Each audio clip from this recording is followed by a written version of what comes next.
Good morning, everyone. Thank you for joining us. Can I get a thumbs up to let me know that you can hear me clearly and that you can see the slide presentation? Great, good morning. It's good to see some familiar names in the participants box. We'll let you know that our time together today will be recorded. So, participants, you do not have access to your microphones or your cameras at this time because we are recording. We want to keep a clean recording, but you do have access to the chat feature, so you can place your questions in the chat and we'll have someone address those questions as we go along. Also, if you have any technical difficulties, I do suggest using the More feature and checking your settings. If all else fails, you can leave the meeting completely and rejoin. And sometimes that triggers you to have access to all of the capabilities of Teams. Some of you are using Note Taker. That is fine. We welcome that. But this recording will be distributed or posted to the website once it has been closed captioned by the agency. I am Shanice Wiley in the Office of Student Services here at the Department of Education. I know that my profile says Dinah. I don't use that. I use Shanice. So feel free to use Shanice. Joining us today also from the Office of Student Support are Kimberly Smith and Emily Langston, along with Michael Muller. And then we have from the Office of our Grants, Lashandra Dubose. And so we welcome you all here today, and we will give our participants a few more minutes to join us. We have a few more people who signed up to join us, but again, welcome.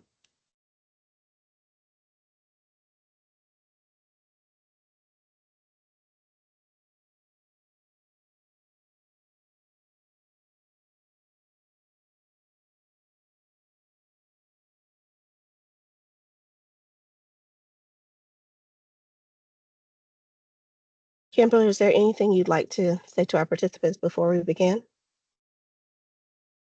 Good morning, everyone. A few of you probably may have be familiar with me or work with me in some capacity over the years, and so we welcome you today. And if you got questions, also you can put some of your questions in the chat as we move forward, and Emily will look at the chat. Shanice and I will also address some of your questions in the chat, and we will try to get your answers answered immediately. If not, we will follow up. Also attached was the frequently asked questions, so hopefully you all have had an opportunity to review that as well.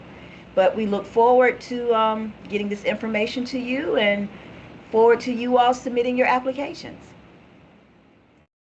Thank you, Kimberly. I think we've given everyone a sufficient amount of time to join us, and so we're going to move forward. The first thing we're going to do is take a look at today's agenda that will drive our time here together today. So we'll begin with an overview of the Stronger Connections sub-grant and then a review of the program requirements, the application timelines and deadlines, a review of the application narrative, the scoring rubric, how you can submit your application, and we'll end our time today together with questions and answers. And so we're going to move forward. And as you saw on the lead screen, that this is round three of our Stronger Connections grant. So let's talk about what this grant program is. The Stronger Connections grant is a part of the Bipartisan Safer Communities Act, or the BSCA. Congress has authorized about $1 billion in formula funding under Title IV, Part A of the Elementary and Secondary Education Act of 1965. And that money has been allocated to the states to provide students with safer, healthier learning environments. So, what does that act actually provide for? It provides funding for school based mental health, 21st century community learning centers or after school care, school safety resources, and increased access to mental and behavioral health services through telehealth. And as we go along with our readings today, most of this is found in your RFP. And so I have developed a little saying that says, when all else fails, refer to your RFP. And so I will try not to read verbatim each slide because this information is found there. But we wanted to make sure that you had this opportunity today to go through what the requirements are and to ask any questions. We've already done two rounds, and so we are so excited to be able to extend this opportunity to yet another group of LEAs. And so the BSCA Stronger Connections Grant Program, the purpose is to provide students with an overall safer and healthier learning environment.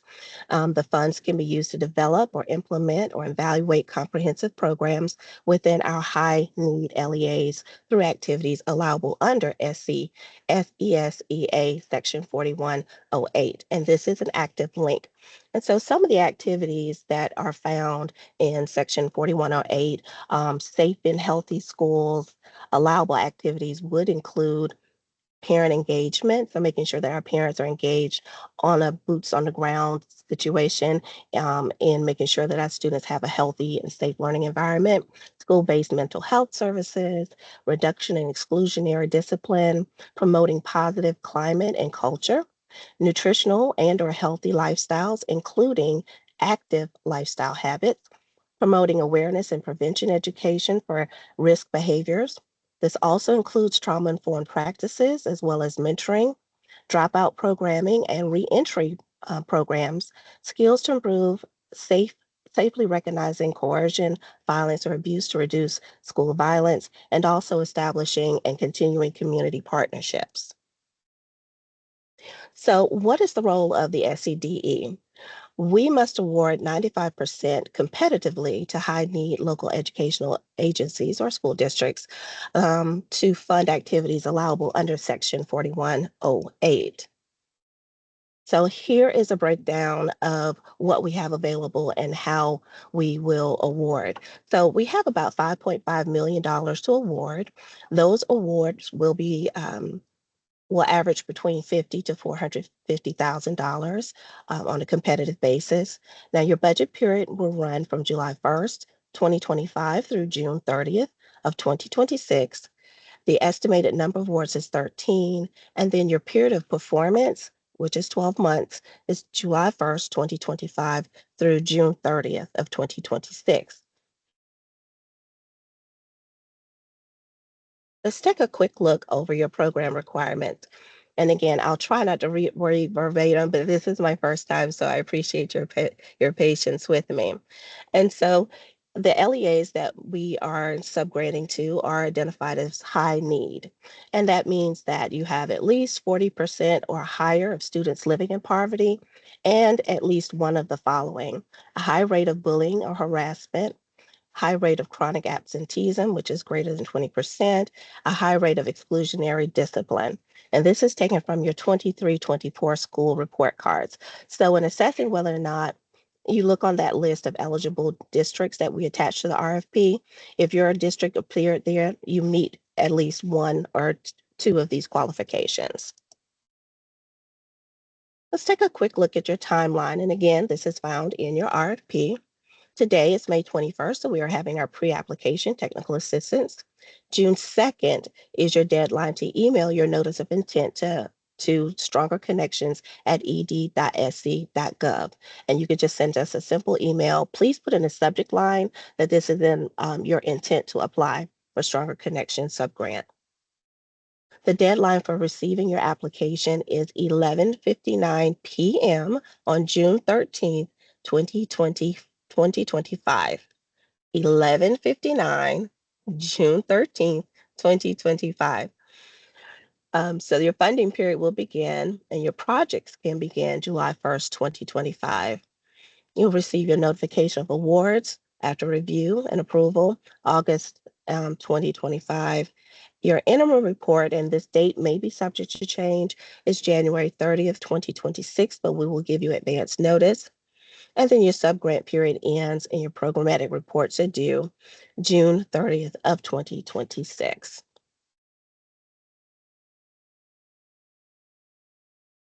The grant priorities for the Stronger Connections grant overall are to implement comprehensive evidence-based strategies to create safer and healthy environments for our students and to give them access to meaningful interventions and services. Also, to design and implement policies and practices that are responsive to our underserved students, to protect their rights and to demonstrate respect for student dignity and their potential, To engage students and families, ensuring that educators and staff and community organizations are stakeholders in developing our strategies and implementing our programs and practices. This grant also has competitive priority points. These are optional. You are not required to submit a request for competitive priority points, but you do have that option. So we divided them into two categories.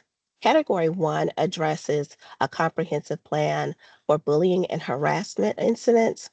This award is based on a clear and concise plan to revise, update, and outline additional interventions as part of your existing MTSS frameworks. Your application must clearly describe how students and families and community voices will be included in developing that comprehensive plan. Again, bringing in the stakeholders, getting that buy-in from the community and your parents and your students. Your plan must describe how you're going to disseminate this information to all your stakeholders. You would do this by uploading at least a 2 to 4 page comprehensive plan separately from your application, and it would be in a PDF form. You can find this information on page 6 of the RFP. This priority point is worth 10 priority points. However, to be eligible to apply for competitive priority points, your application must earn a score of 70. Category 2, and this was added, applicants must describe a comprehensive plan for implementing activities to support positive relationships, to include resilience, self-control, empathy, persistence, the executive functioning skills, and character development. So this is based on a clear plan to implement a curriculum that helps students develop very specific leadership competencies. And you can refer to the RFP on page 2. Applicants must describe how families, again, community and student voices will be stakeholders and have a voice in implementing your plan. And again, this would be a separate 2 to 4 page plan that's uploaded as a PDF. And this competitive priority is worth 5 points. Now let's look at some of the allowable activities. Again, these are also found in the RFP. All of your activities must be evidence-based. So you may consider developing a program around drug and violence prevention in your school and district, increase mental health services, those services that are provided on site, improve school climate and school safety, prevent bullying and harassment, or reduce exclusionary discipline. Evidence-based strategies are those strategies that include individual and group counseling, crisis management, trauma-informed practices, conflict resolution, and character development.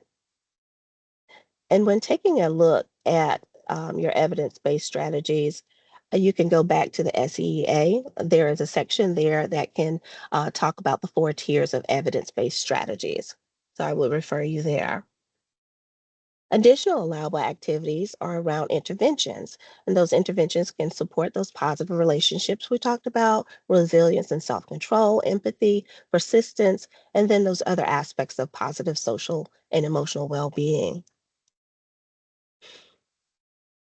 Now, in developing your strategies, you want to also take a look at and decide whether or not additional professional development is necessary to implement your programs and practices. So your professional development can center around trauma identification, recovery support services, trauma-informed care, responsive practices, interventions and mentoring, rehabilitation referrals, violence prevention, education, early identification, supporting and responding to students' needs, and also character education. Additional professional development you may want to consider are South Carolina MTSS, de-escalation processes, alternatives to arrest, conflict resolution, restorative practices, proper referral to educators and mental health professionals, adolescent development, civil rights, disability, and finally, emergency responses. There are some additional Authorize activities to support preschool age students who are served by your school district through a range of allowable activities that support healthy growth and development. You can also arrange programs that support, promote, or expand your existing physical fitness and recreational activities, or you can add to those programs. To develop early detection or screening and to identify students who may be at risk or those in need of additional supports. Using an early warning system to identify students who are at risk, you can do the ABC attendance, behavior, and course credit. Chronic and truancy data, use your chronic and truancy data to identify students with those attendance issues and develop programs around them to provide additional supports.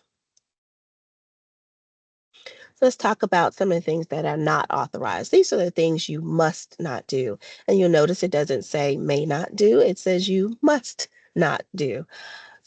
Stronger connection funds must not be used to provide anyone with a dangerous weapon or train anyone in the use of a dangerous weapon. You cannot purchase firearms or train teachers to use firearms. You cannot pay for major construction, renovation, or repair to any school facility or cover purchases that do not directly support the approved work plan. And please put your questions about that in the chat. We've had some interesting requests over the past year. Accountability and monitoring. And so throughout the 12 months of the period of performance, our subgrantees are required to remain accountable so that they maintain the fidelity of the programs that have been approved. So your program accountability would include any in-house platforms that you use to track your grant management. Performance reporting, we may require you to submit budget reports periodically, and we'll have some check-ins with you along the way. Annual budget amendments, annual budget submissions and amendments. You'll have the opportunity to amend your plan. You'll have the opportunity to submit budget amendments if you need to move some money around from different categories. And so you would submit that on a form that we will provide to you. And we also ask that if you submit like a budget amendment, that you submit it to that stronger connection at ed.sc.gov inbox. We will review it, and upon approval, you make those changes in gaps. Do not make changes in gaps before you receive a written notice of approval of your budget amendments. You'll have periodic monitoring, and that monitoring will either be desktop or in person or a combination of both. Program evaluation and technical assistance will be available throughout our time together, and that will either be cohort webinars, which I call your round three a cohort. We'll have office hours and technical assistance webinars. Your fiscal reporting requirements. So these are the dates, and some of these dates are subject to change. But your first reporting period would be from October to December 31st. That report is due in February. Your second quarter, January 1st through March 31st, would be May 15th. That report is due to our office. And then April 1st through June 30th, that report is due August 15th. And we will give you advance notice of when those reports are due. Allowable costs under the Stronger Connections subgrant are to design and implement high-quality, comprehensive emergency operating plans and emergency drills, to support safety and violence prevention programs, or to integrate support services for your students, offering professional development and training for your staff and educators to create and implement anti-bullying and harassment plans. You may also hire staff in the following areas: school-based mental health professionals. And I will say we've seen an uptick in hiring school-based mental health professionals with our other rounds, and that has worked really well for them. Behavior specialists, social workers, school counselors and school psychologists, post-secondary education transition coaches, student support coordinators, student success coaches, as well as school resource officers. The money can also be used for equipment such as surveillance cameras and metal detectors, but those purchases cannot exceed $5,000.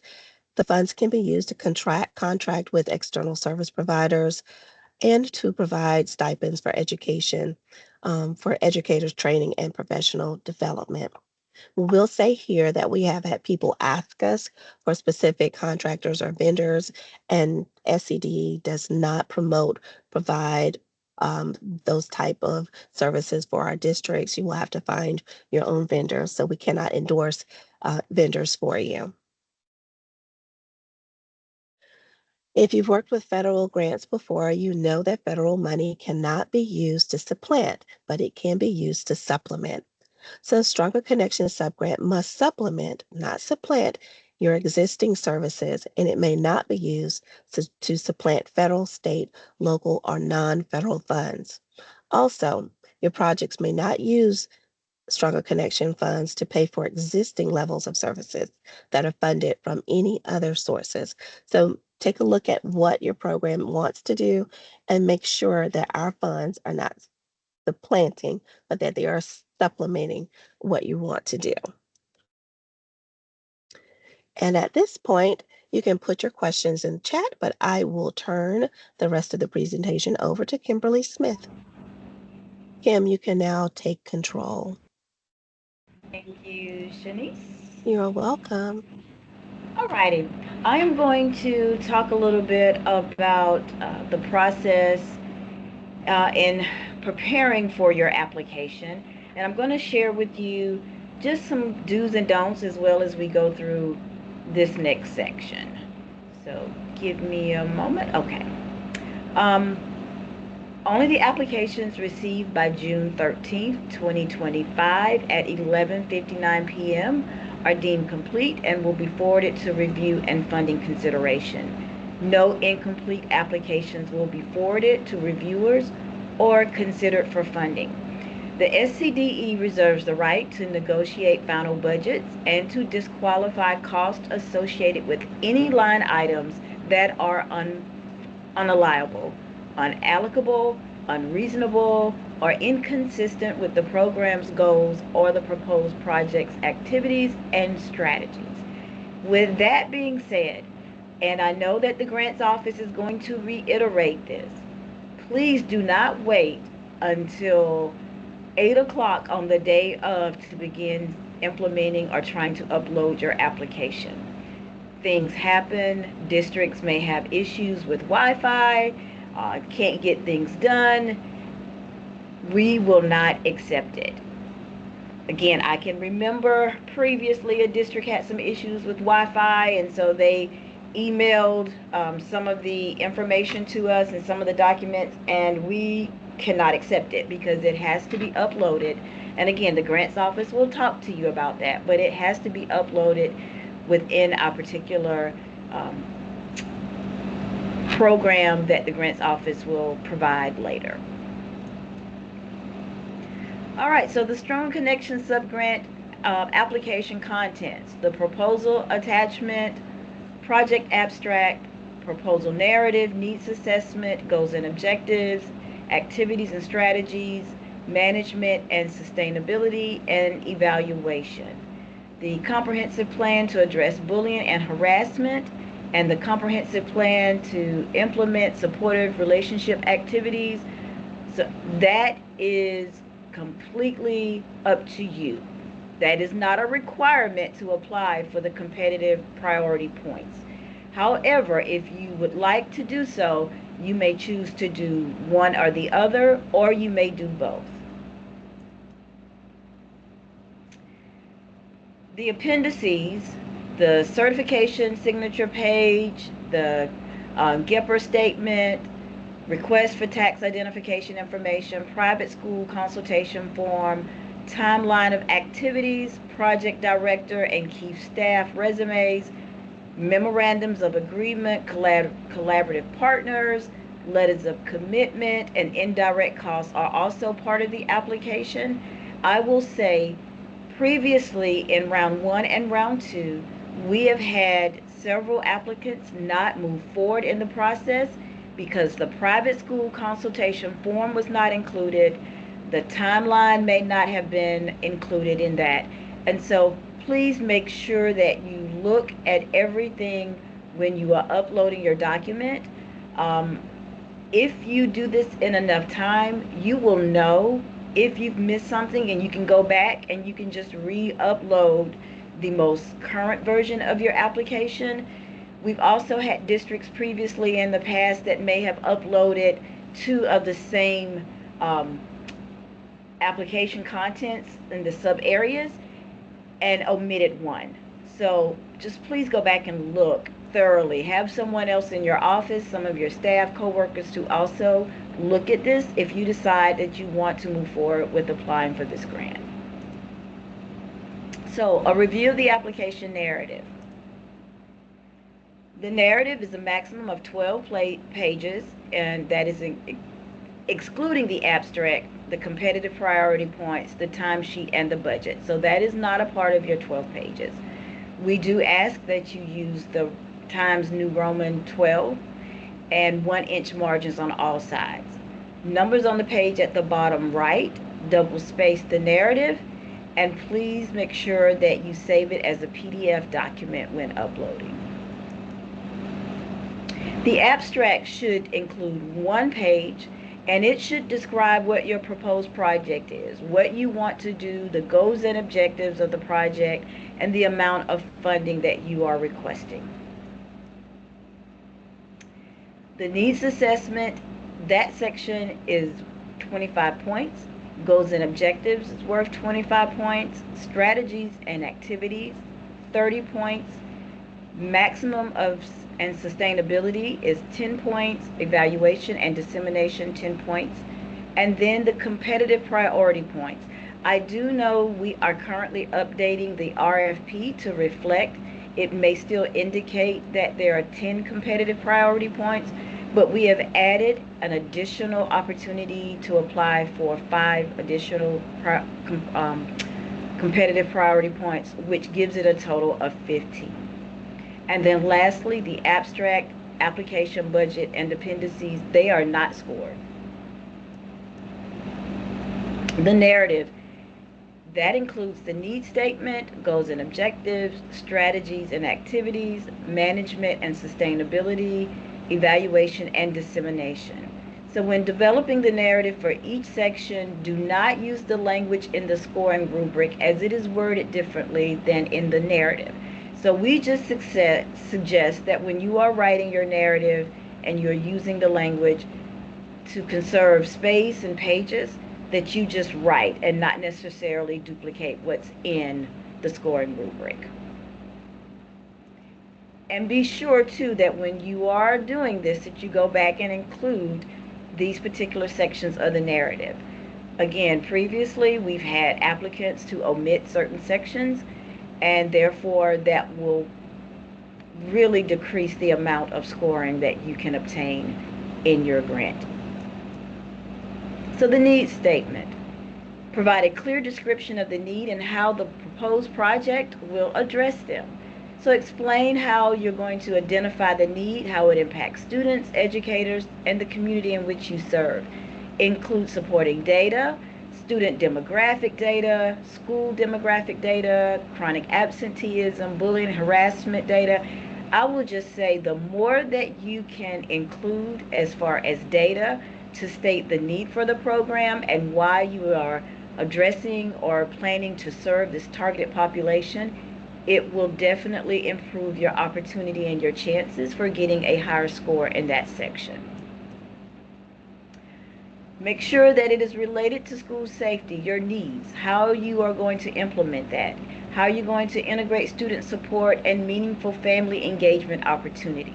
So all of these things that the reviewers, when they're looking, they want to make sure that you've included that. How the families, educators, and local community members were involved in the development of the project. So if you are interested in doing this, now is the time to contact your local development or your local community members to get some input from them and to include this in your application. Again, the more information that you can share to support the need for your project, the greater opportunity you will have in scoring higher in sections and higher in the overall score. So let's review the scoring rubric. Fully meets is 20 to 25 points. Um, that means that you fully address all required items. Adequately meets is 14 to 19. That means that you've left some things off or not clearly described the need for the program. Your approaches provides a narrative that is limited and unclear in addressing all required items. That will mean that, so your approach is limited and you're missing some information, or you've not provided enough. And the applicant provides a narrative that does not adequately address all required items, then you may not score much at all or even get a 0 in that section. So the scoring rubric can be found on pages 28 through 33 of the RFP. And so your goals. The narrative should include clear and full statements of what the subgrantee proposes to accomplish with the project. The proposed Struggle Connections project goal must align to providing a safe and healthy learning environment. Your objectives. Define the results the applicant expects to achieve. Must be specific, measurable, achievable, relevant, and time sensitive. SMART goals is what we're looking for. We'll always answer the following question: who is going to do what, when, and to what extent? Some of you might think, oh, that's pretty simple, but believe me, people do omit this when they are completing their application and they don't answer this. So if you follow these guidelines and the suggestions that we have, then you will do pretty well in this section. Objectives must align to implement comprehensive evidence-based strategies that create healthy and supportive environments and increase access to interventions and services. Engage students, family, educators, staff, be inclusive and supportive learning environments. We want to see that your application, not only are you addressing this, but how are you engaging this and including the staff, the students, in order to reach your targeted population. And so the design and implementation of policies and practices that are responsive to underserved students, protect students' rights, and demonstrate respect for student dignity and potential. Make sure that it aligns with all of that. Strategies and activities. So we want to know more about your school safety assessments. What have you done to assess if your school is in need? Your schools or your district overall, improving safety plans, increasing access to student support programs, implementing the MTSS, South Carolina MTSS, improving meaningful family engagement opportunities. And so we want you to expound on that. If you are doing these things, then that is great. Include that in your application, all of the work that you've done, what you're doing, and how you want to continue to do this to better serve your students or reach more students. That might be one of the things that you intend to do. Your strategies and objectives must relate to the line item cost in the budget narrative for the proposed project. Activities that require funding must be described in the strategies and activities section and must be explained in the budget narrative, or the items will not be funded. If a strategy or activity does not equate to a $sign, it is not a true strategy or activity. Strategies and activities must align to activities under Section 4108 of the ESA. So if you've got questions about this, if you're not sure, please give me or Shanice a call in this process, and then that way we can assist and answer your questions. You have a timeline of activities that must also be uploaded in the appendices, and that timeline should describe when each program activity will begin and end. Management and sustainability. This section should describe the LEA's capacity and resources, your partnerships, how you plan to do this, the staff that you're going to use. We want to know that you have the capacity to carry this grant out, and if funding should end, how are you going to continue doing some of the objectives that you have started? We want you to include the resumes, the vitas of your staff members that you're going to hire, and an organizational chart. You must address what you will do to ensure that the project will maintain its activities beyond the term of the budget and the subgrant. Examine the extent of community involvement and support when developing your sustainability plan. So if you have really great relationships with your partners, then you know that you should be able to continue some of those activities once the funding ends. Evaluation and dissemination. Provide a clear description how the goals, objectives, and desired outcomes will be monitored and evaluated. Clearly identify what data will be collected, when and by whom, and the frequency of monitoring for implementation effectiveness. And evaluation data should include chronic absenteeism data, bullying and harassment data, exclusionary discipline data, total number of students, staff, community served, and anything else that you want to include to show things that you are currently doing that may not be successful, however, how you want to expound on those activities and the things that you want to do to create a change in your schools and your district. The outcome of the evidence-based activities, we want to know about that, and the practice should have a direct impact on the students. Identify the specific data used to determine the impact of students and indicate how the information and results will be disseminated to all interested parties. Make sure that you include that. I think on several of our applications previously, districts were deemed on that because they did not address their dissemination process. Competitive priority points. Number 1, the applicant seeking competitive priority points must provide a comprehensive plan to address bullying and harassment incidents.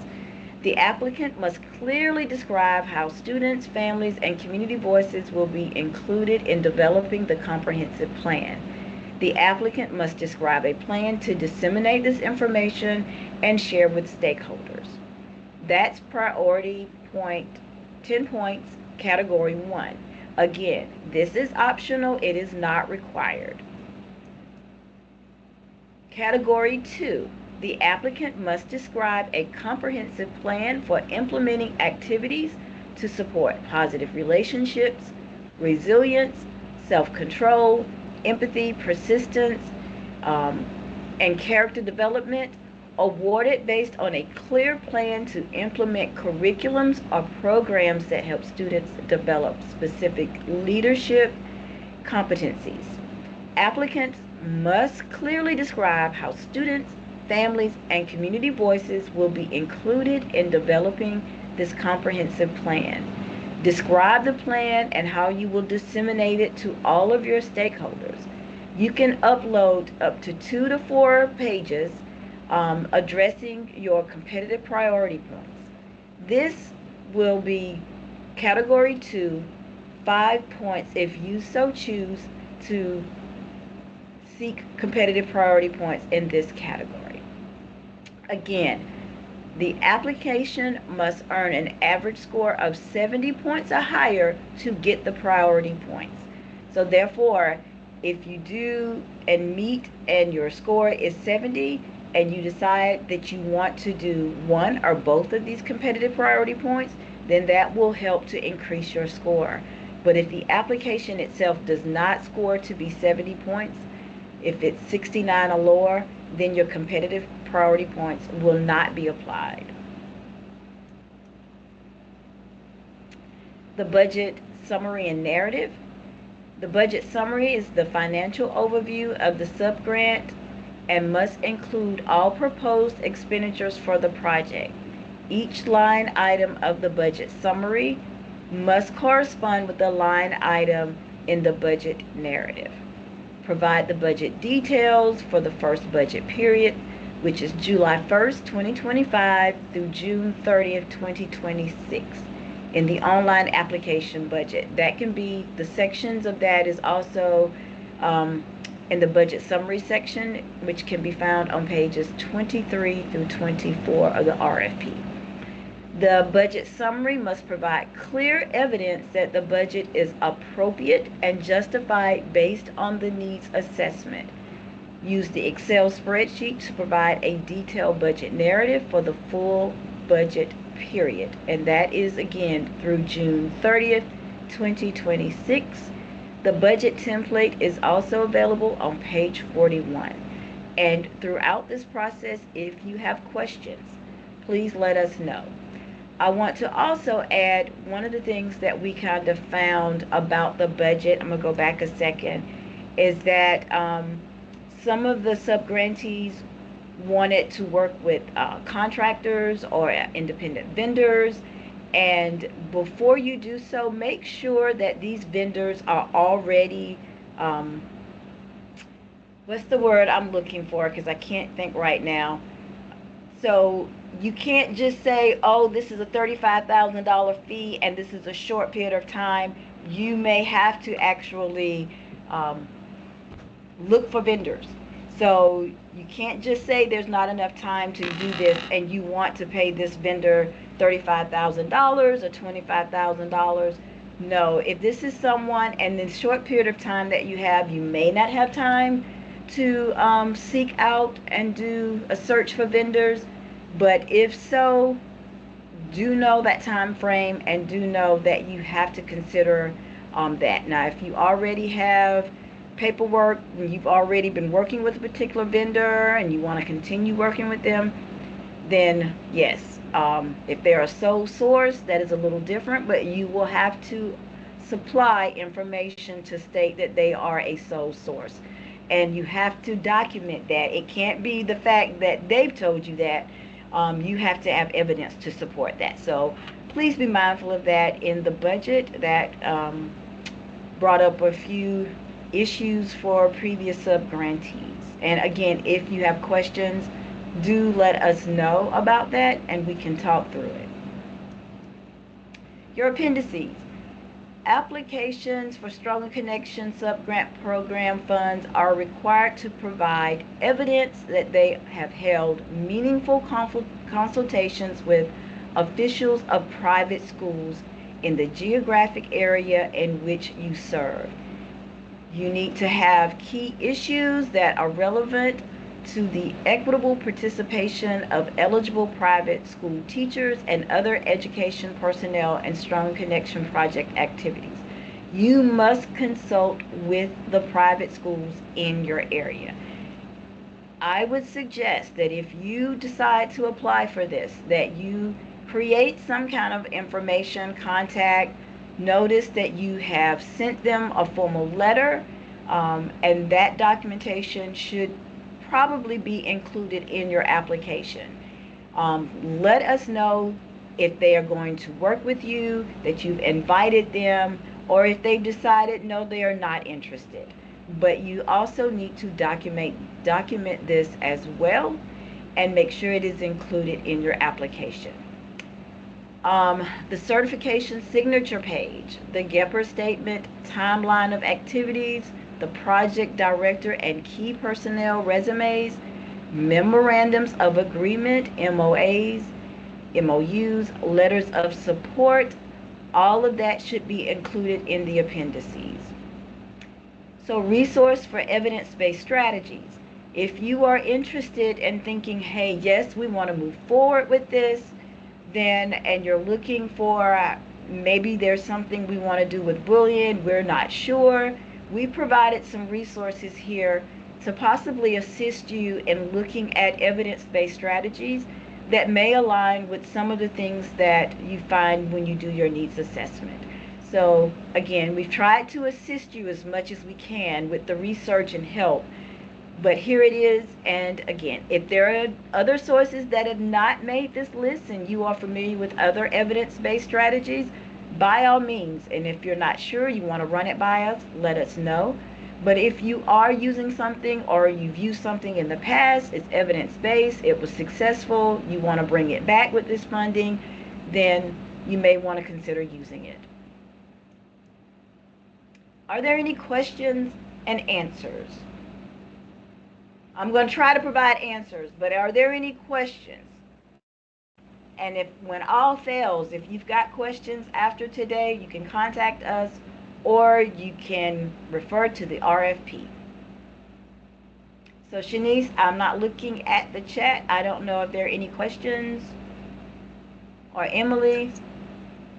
So So far, I've far been I've been able able to to. address most of the questions that are in the chat. One thing that I neglected to say at the beginning of our time together is that if you are a round one or round two subrecipient, meaning you're already receiving Stronger Connection grant funds and you already have a program, you are not eligible for round three funding. So I've had to address that a couple of times in the chat. Please forgive me for omitting that at the top of the hour. So the question that we have not answered is a question from Junetta Williams. For the appendices, we must consult with a private school, although the district is a public school. Can you explain that a little more? And that's in reference to equitable services. Yes, so if there are any private schools in your district, you must consult with them to see if they want to participate in this process with you. Um, they will not, you do not provide any funding, but if you're doing training, then you can invite them to participate and receive services. So let's say you're doing some bullying programs and you've got a trainer coming in, and if they say yes, they want to participate in services or working with you all, then you would invite them maybe to participate in that particular training. Or if you're doing any other activities for staff that they might benefit from, or if you're doing using an evidence-based program and you want to say, hey, this is a successful program, this is what we're doing, you can provide that kind of information, but you don't have to provide them, you're not required any money. Or no, it's more of services, more of training, um, providing that as a resource to them. I hope that answers your question.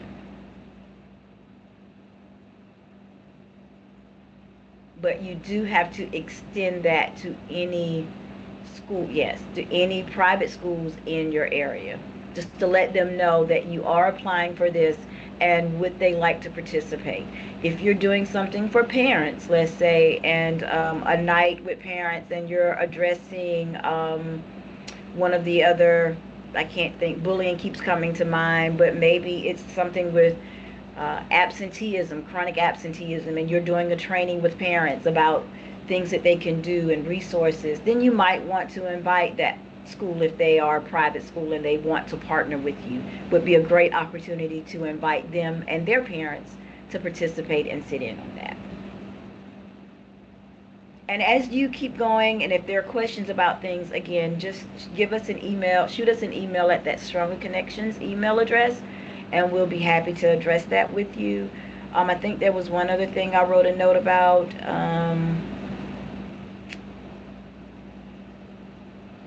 That left me, but it'll come back to me, and I'll bring it up before this is over if I remember some of the other things that we've kind of had in the past. Oh, I just remembered. If you are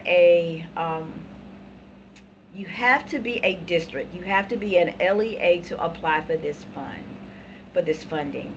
If you are a charter school and you fall under the charter school district, that district would have to apply for these funds. The charter school cannot apply for this funding. Unfortunately, we had that to happen. We had 3 charter schools to apply for the Strong Connections grant in round 1, and they were not eligible because the charter school district did not apply. So just a note there that you all to be mindful of. Any other questions before I turn it over to the grants office? Kimberly, would Yes. you briefly go over incentives? Um, so we can't, with these funds, let me give you an example. We can't do game trucks. We can't do food trucks. If you want to do an incentive and it is related to something educational and you can tie it to education or safety, then that is something that we would consider. But please, before you put that in your application and this is something you're thinking about, contact us first. So we can't buy shirts for students. We can't buy hats. We can't buy anything tangible that the student is going to take with them. We cannot use that as far as incentives. But if you can align an activity and let's say you want to take them to, oh, Shanice, give me an example. What was one of the activities that Was it Waterworks? Is that what it's called? the place where I can't remember, was it Waterworks? But Hmm. place in Myrtle Beach is what I'm thinking about. Was that Waterworks? Is that what it was? I think I it's don't remember the specific name, but I think that's it. Yeah, and so again, if you've got questions, but if it's something that's educational, that you can say, hey, these kids are doing some bonding activities, and this is going to increase school attendance. I'm just giving this as an example, but you can show how that relates to that. You can show how it relates to your objectives in your grant. Then that is something that we can actually talk to you about and be like, hey, yes, that's an allowable expense. But again, if it's something tangible, no, we can't. We can't do food trucks. We can't do a fun day activity because the kids all did well and they were showing up to school. No, it has to be something educational and it has to be something tied to um, what you're doing, objectives in the grant. Again, if you have questions, because that can be pretty specific for each district, um, we'll be willing to answer those questions individually by phone or by email. So before you write and you've got questions, I would suggest that you contact us first.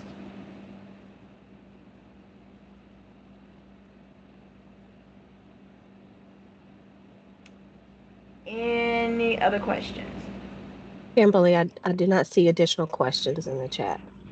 Alrighty, so I am going to turn this over to the grants office. And again, as Shanice has mentioned, we are here. And if you've got questions, we are definitely willing to assist you. And our goal is to get this funding out. And so please, by all means, apply, apply, apply, apply. All right, Reed, you can take control. Hello, everyone.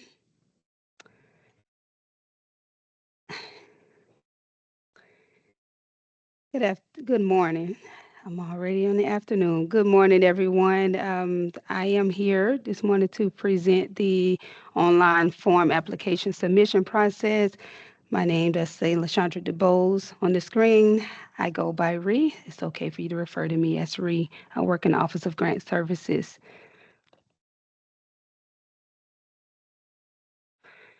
Well, my goal in this portion of today's webinar is to offer you guidance on organizing your information prior to you starting the online submission process, and then to walk you through the online application form in order to prepare you for submitting what we surely hope to be a successful grant proposal.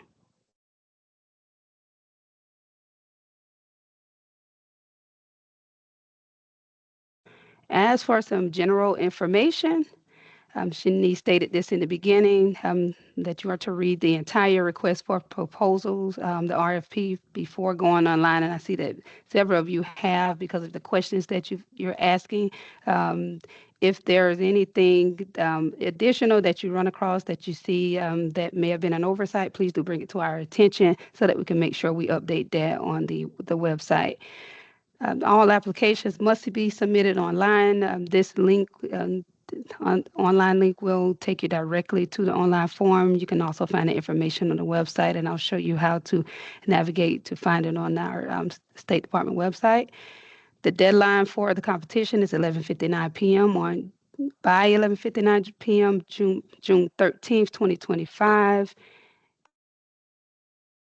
And it has been suggested that you do your very best to have your online application submitted prior to that time by 5 o'clock p.m. because of our work hours. You may not be able to have assistance after 5 o'clock p.m. So if you can do your very best to have that submitted before 5 o'clock p.m. In the event that you need some type of technical assistance, it can be available for you. And applications, once you have submitted your applications, you will not be able to access that particular application.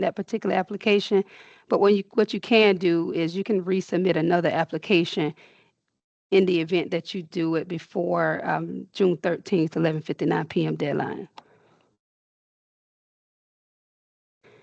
Now I am going to help you navigate to the competition by taking you through our South Carolina Department of Education website. Here is the link. The URL address is on the screen, www.ed.sc.gov. And we're asking that you do use our website to access this competition. Do not Google it, mainly because we're learning that there have been some competitions that have been reopened somehow, and we're going through and filtering those competitions. So the best way to access this competition, is to go through our main website. Once you type that URL in, you will navigate towards the bottom of the screen in the gray shaded area. You're looking for SCDE grant opportunities. I circled it here for you.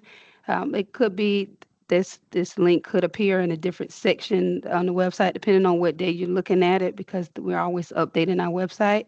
Once you click on that link, it takes you to the SCDE Grant Opportunities main page. This is where you will see all of the open competitions that the funding opportunities that are available through our agency. On the lower right-hand side, you don't see it in this screenshot, but on the lower right-hand side on the website, you'll see a link to all of our archived grants from the previous years. So if you're looking to see what the grants look like from the previous competitions, you can find it in our archives. You'll also find a tutorial sheet that may help you in completing your online application. Now, we'll move over to the left side, which takes you to the grant opportunities, and you're looking for the 2025-26 Stronger Connections Sub-Grant Program. And make sure it does say 2025-26, and then you'll click on that link. Once you click on that link, it takes you to the webpage that is specifically for this Stronger Connections Round Sub-Grant Program competition. There are links. If you navigate towards the bottom of the page, you're looking for the document section. This is where you can access the request for proposals. This is where you can also access that frequently asked questions document. The online application, it says application link. That's your online application. And then a budget narrative template.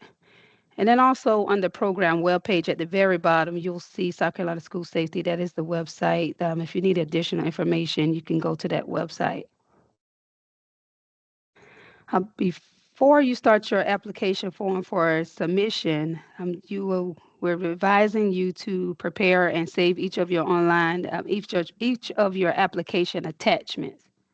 And this will include the project abstract, the proposal narrative, the budget narrative, and then all of your appendices that you can find a list of the appendices in the RFP.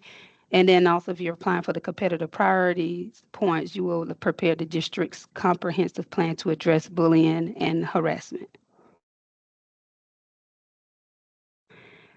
Make sure, and this is very important, make sure that when for your certification signature page, make sure that you obtain all of the signatures that you need early. We know that, especially this time of year, people are moving. There are lots of events going on. There's so many moving parts, but make sure that you obtain those signatures early so that when you're ready to submit, you can submit in a timely manner. And because if it's not signed, that makes your application void. You're wanting to collect all of the required and optional forms, and then there's a reference in for the RFP pages for how to save your documents. There's the reference pages 18 through 20 of do refer to the RFP as much as you need to, because it tells you the order in which you should attach the documents as well. Compile the information to complete online form sections, and there are screenshots throughout the RFP, pages 21 through 26. Now we will take a look at the online form. The online form has two different parts. There is the online form sections where you'll be entering your information, and then you have your application attachments. On the first part, when you go into the online form, the screen will look just like what you see on this on the slide. You have the applicant information, your contact information, which will include your authorized official, your project director, and your financial director, and then you'll have a funding information section as well as a budget summary. On screen one of the application, you will enter the official name of the school district without having any abbreviations, to spell that name out exactly how it is on official documents. And then you'll be asked to enter the mailing address. Notice the circle, that the red circle there around the zip code. When you enter your zip code, make sure you add those 4 digits after the zip code, the zip +4. And then moving down, you will have a section for the applicant's unique entity identifier, your UEI.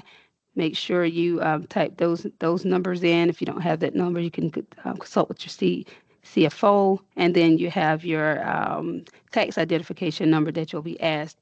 And then the bottom of the screen will ask you if you're applying for competitive priority points, and you will indicate yes or no. This is that screen where you're asking, this is what it looks like. If you are seeking competitive priority points, remember to prepare and upload the district's comprehensive plan to address bullying and harassment. And that's if you're seeking competitive priority points. The next section, the context section, is the authorized official, parentheses, it says superintendent. In this case, the name must match the name of the authorized official that is listed on your certification signature page. And then the third contact is your project director. And this is the primary person to reach that will be reached if there are any matters that are concerning the applications of the program office has to contact someone. This is the person that they will be contacting. And this is the email address to which the submission confirmation will be sent. And then you will be required to re-enter the address to make sure that it has been entered correctly. So when you're entering your email address, manually type it, and then the second time type it over. Don't copy and paste, because if it's wrong the first time, it'll be wrong the second time. And then you will see funding information. The funding information is the next section. At the top is ask you to enter your total project cost, and then also your total funds requested. Make sure when you enter these numbers that you enter it in whole dollars only, without any cents behind it, and you're entering it for the period of July 1, 2025 through June 30th, 2026. And the amount requested in the second field for the same period, July 1, 2025 through June 30th, 2026. On that same page at the bottom, you'll see the budget summary. That's the second section. And remember, again, to use whole dollars only, no cents after the dollar. You can do 50, whatever the number is, 50,000.00 if you want to. Okay, so I was looking at the chat section over there. The total cost for the grant funds requested column should equal the amount for the first budget period in the funding information section. So again, the total cost for the grant funds requested should equal the amount for the first budget period in the funding information section. And we're close to the end, so I'm going to go over how to save your application form in the event that you have to stop. Now, we do encourage you to enter your application all at once to help minimize the possibility of errors and omissions. But if you have to save your form and go back to it, you can do that on each screen. Well, here's a note here. I have a note here that says that the project director's email will not be saved. And the attachments also, that's very important, will not be saved. So if you make it as far as the attachments and you know that you have to save, just don't even upload the attachments because they won't save. You'll have to do it all over again. But all the other information should save for you. On each screen, there is a progress indicator that shows you what page you're on and how far you have to go. And then there's also a link that says save and resume later. If you're wanting to save your progress, you click on save and resume later link.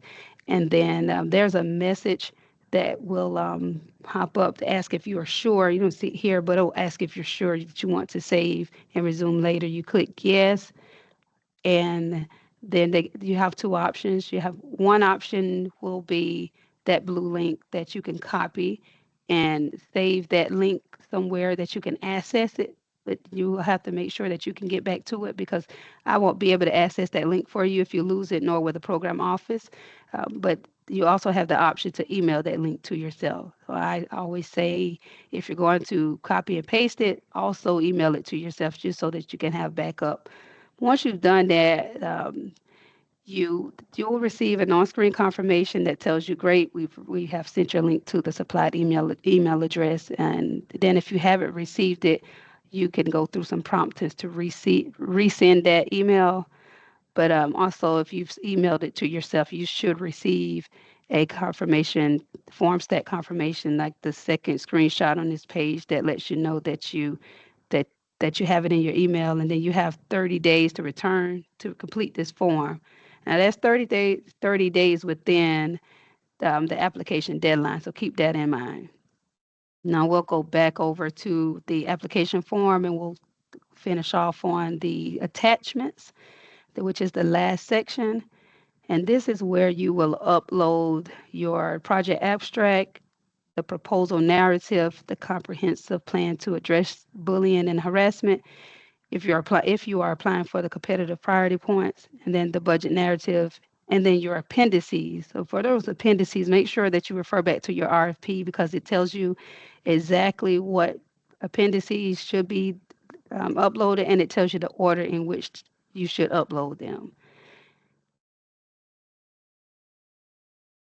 So make sure that you take the time to organize your applications. Remember that incomplete applications will not be considered as well.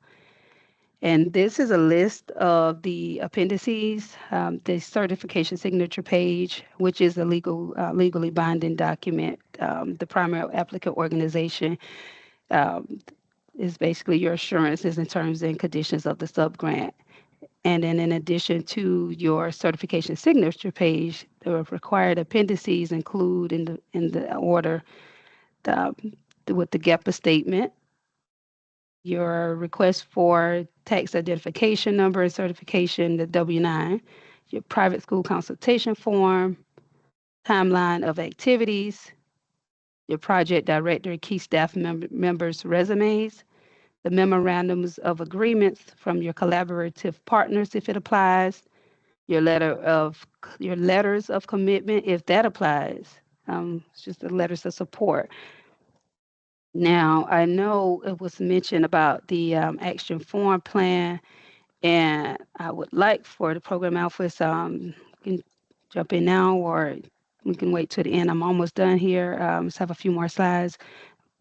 But I did look at, I don't know if this was addressed in the comment section, but I looked there, and unless it's supposed to be that form is supposed to be uploaded with the appendices, I don't see where in RFP it talks about the action form in addition to being listed in the table of contents and being one of the last forms. The form is in the RFP. See page. Okay. As far as attaching your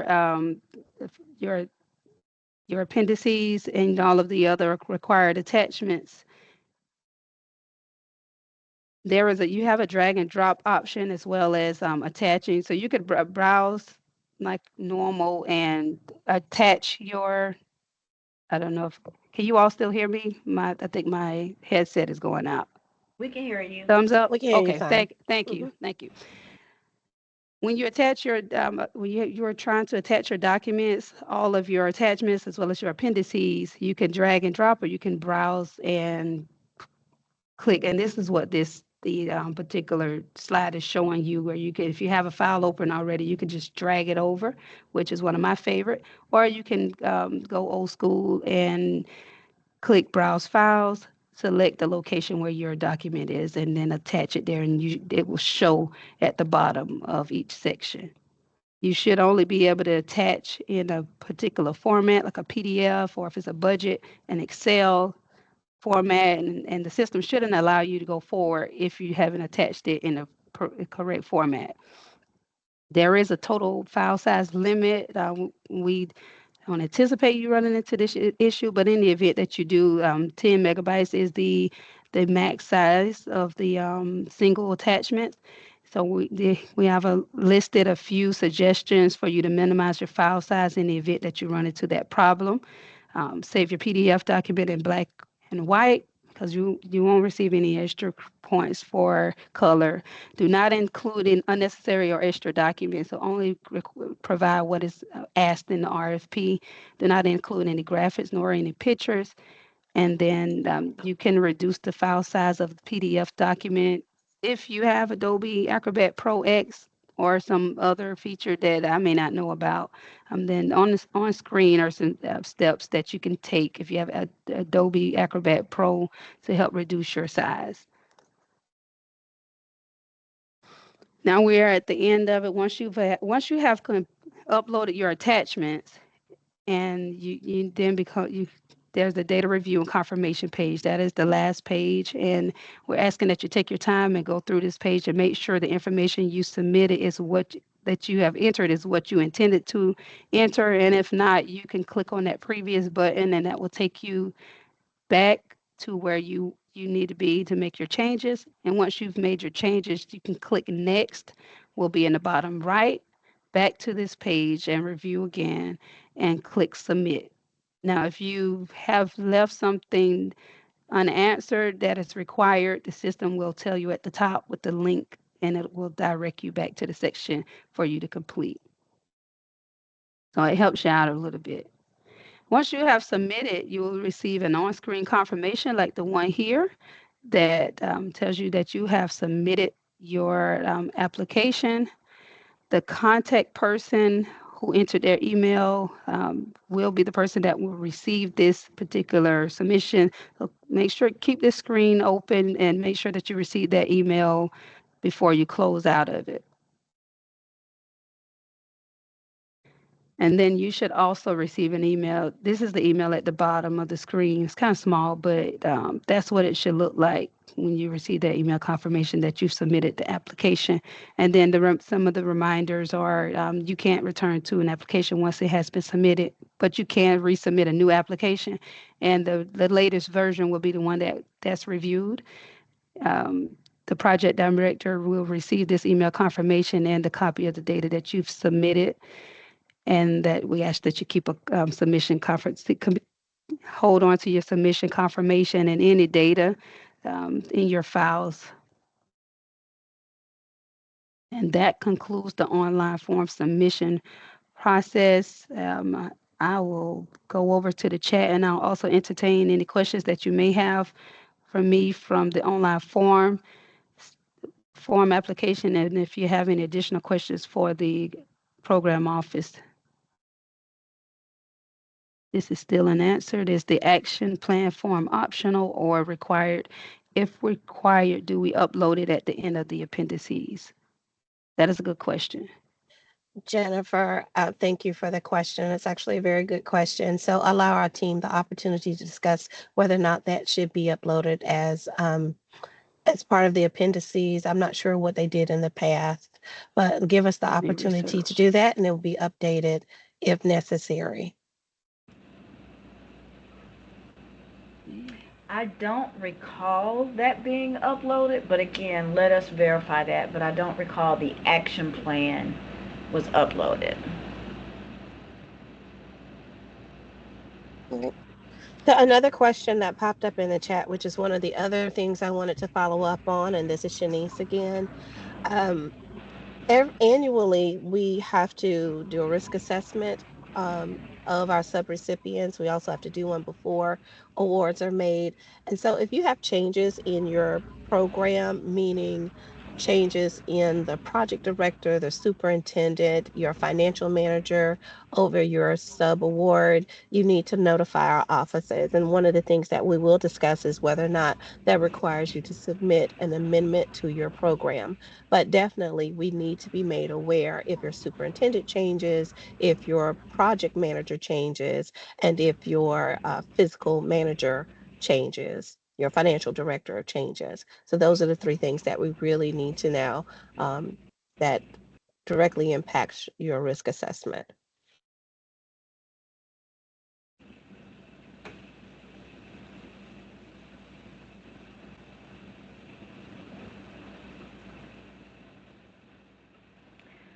Other Kimberly, than there was a classes. question, I'm sorry, there was a question about what type of equipment could be purchased, and I refer participants to page 9 of the RFP, but if you could give more examples of the type of equipment that can be purchased, and any restrictions on that, because there are restrictions on the amount of funding that you can use to purchase equipment.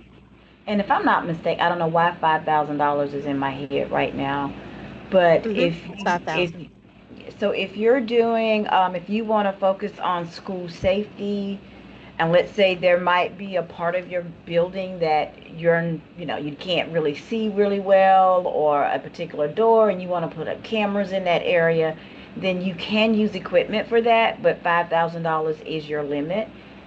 Cameras is what comes to mind in particular, because most people would use equipment for cameras, or um, there might be a software program that you want to use as far kind of equipment purposes. I think in the past someone may have also used or utilized the equipment that the sex offender registry. I think someone might have used that in one of round one or round two of the applications. So again, there is a limit of $5,000, but those are just a couple of equipments and software that people have used.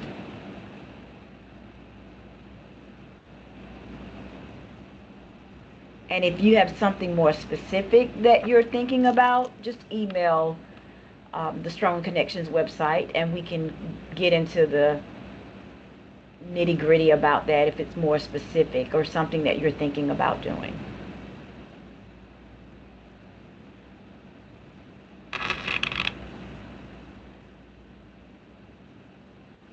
I don't see additional questions in the chat, but again, if you have questions about the application process, the submission process, just first refer to your RFP. That is the standard.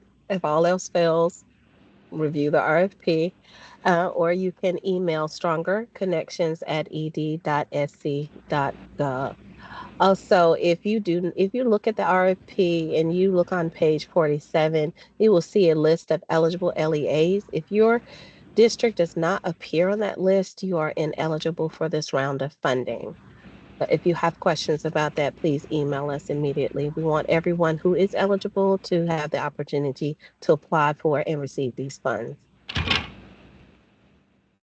And that's all I have, Kimberly. Yes, Miss Pringle, you have a question.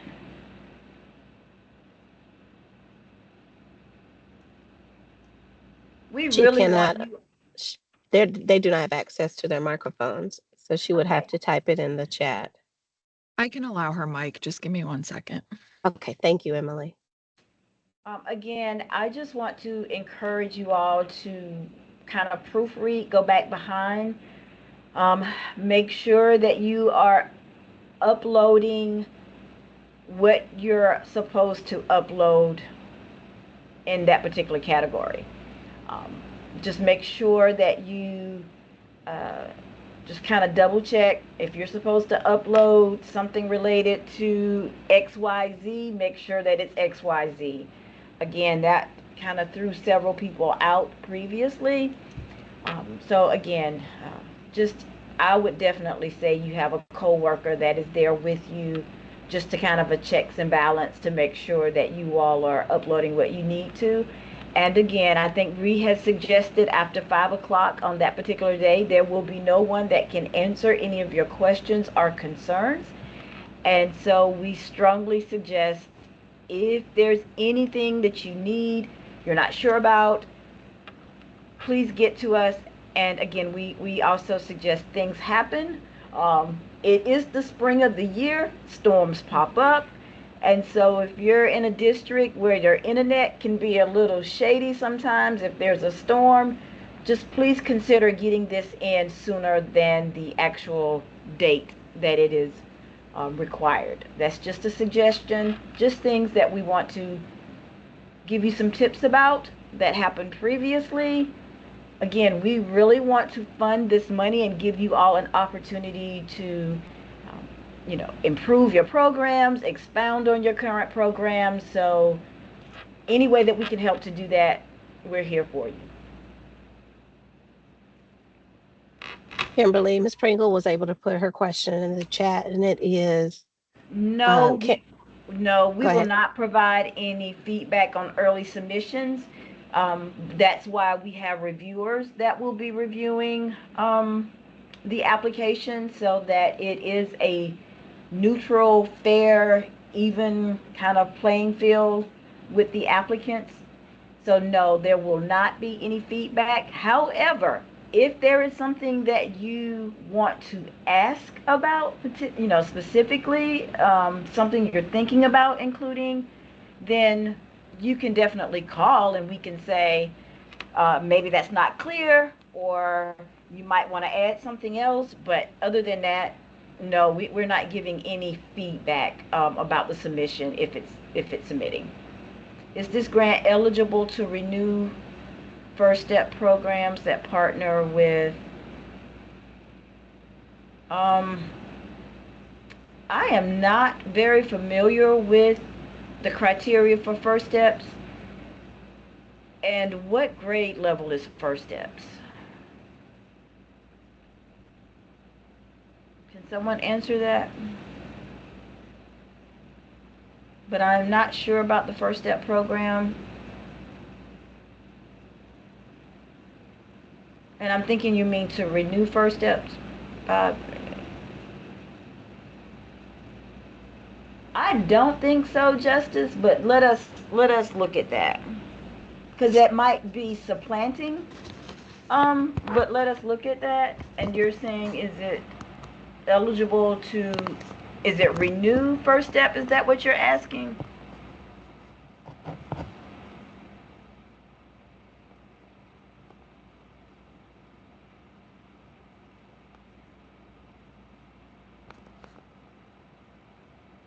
Justice, how about you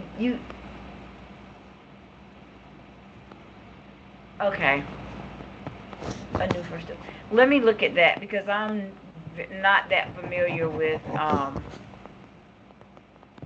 of First Steps and how that falls within the purview of schools and the age. And that's a specific question, Justice. Can you follow back up with us?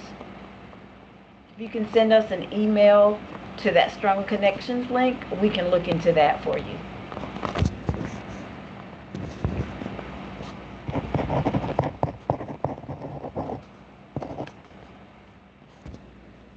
Alrighty, I don't see any other questions.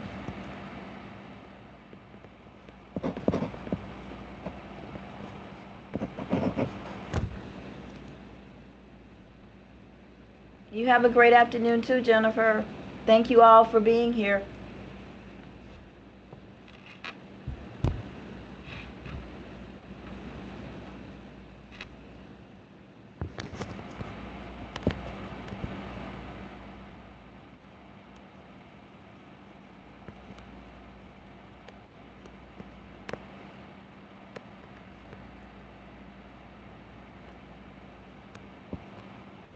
All right, and with that, we're going to go ahead and end the meeting. Thank you, everyone.